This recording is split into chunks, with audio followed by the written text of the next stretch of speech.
بسم الله الرحمن الرحيم والفجر وليال عشر والشفع والوتر والليل إذا يسري هل في ذلك قسم لذي حجر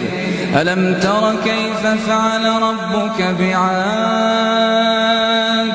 إرم ذات العماد التي لم يخلق مثلها في البلاد وثمود الذين جابوا الصخر بالوادي وفرعون ذي الأوتاد الذين طغوا في البلاد فأكثروا فيها الفساد